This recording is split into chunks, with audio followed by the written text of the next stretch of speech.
Think about this life cycle. Dr. Michael Cook at the University of Missouri has done a lot of work in this, and here are some different stages of it. The economic justification in stage 1, the organizational design in stage 2, what does a cooperative look like, how complex is it? You've got a period of growth where the cooperative now begins to take outside members, and then you have a period of tinkering, reinvention, or exit. And we found a lot of research that says all cooperatives go through these type of systems here. So, phase 1, what is economic justification? Most agricultural cooperatives are now organized in the early 1900s and are approaching their 100th anniversary. So we have a number of co-ops with century cooperatives, centennials coming up. A lot of them were formed in agriculture because market failure exists. Typically these were monopolistic practices produced by buyers or sellers, grain companies, dairy processors, railroads. They were organized by farmers to provide a unique type of business to correct the market failure and improve the farmer's business. Now today, in 2018, we don't really see much market failure out there. So this may have been why the cooperative was formed, but if it's going to succeed in the future, it's going to need to make sure and not just think about market failure, but really achieve their economic purpose.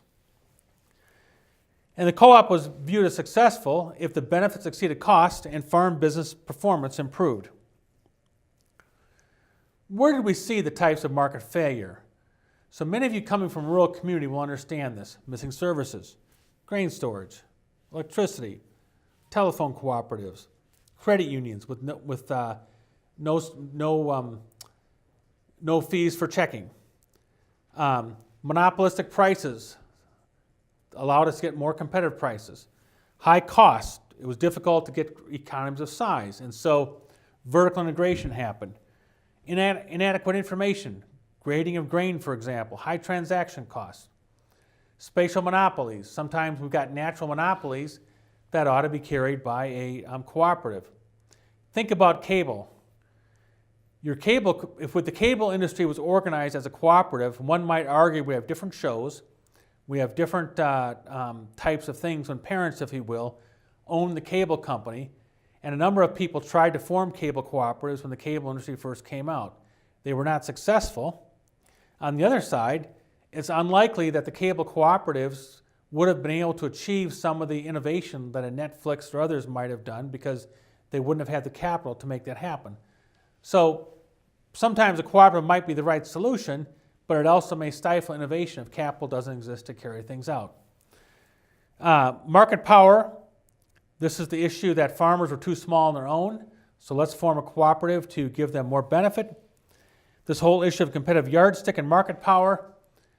If the cooperative is operating at as close to cost as it possibly can, that's going to help discipline the industry, if you will, and provide a more competitive solution. Again, why do cooperatives form? As you think about collective action or group action, people join to do so voluntarily.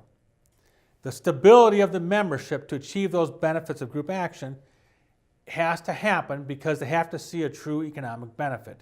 And that's why cooperatives survive beyond their social reason for existence. They have to achieve an economic purpose. The second phase of organizational design is looking at strong common interests.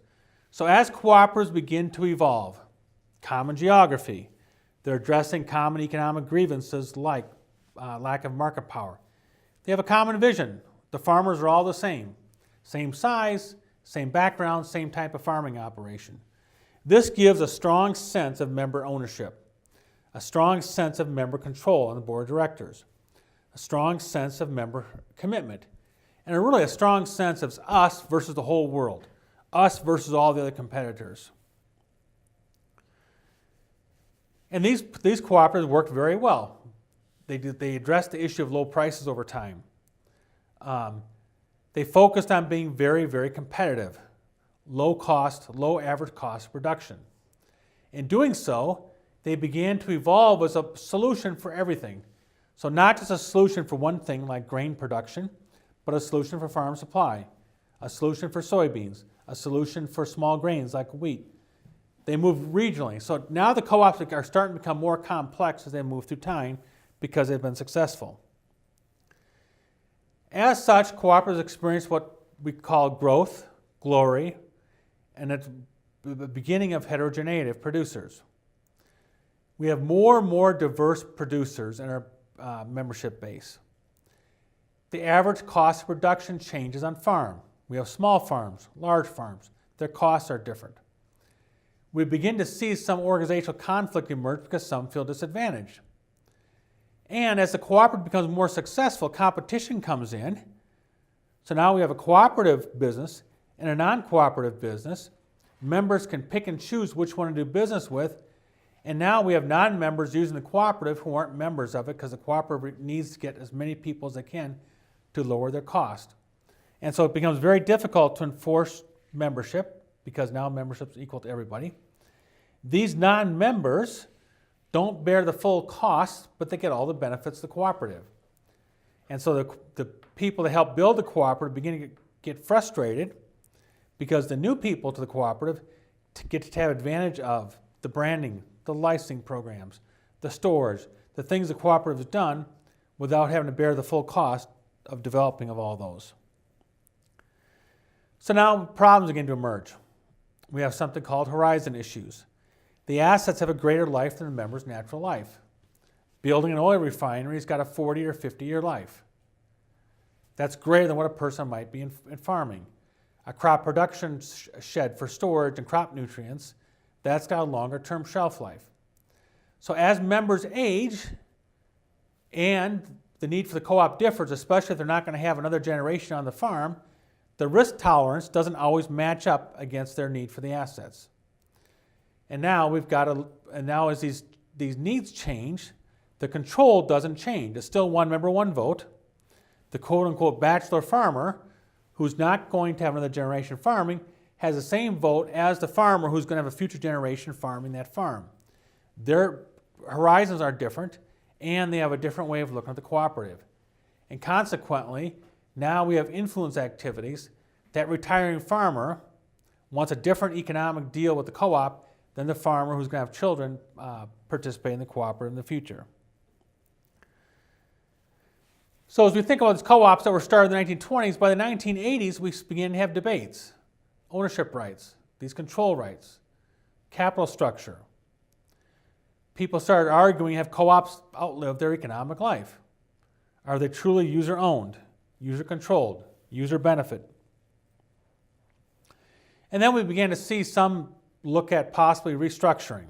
Not all the cooperatives did, but some co-ops said, let's exit, liquidate, merge, demutualize. And you saw the list I had earlier about that. Let's tinker.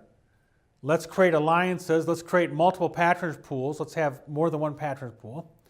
Or maybe let's look at even more radical change, creating multiple governance pools, allowing non-members to be on the board of directors.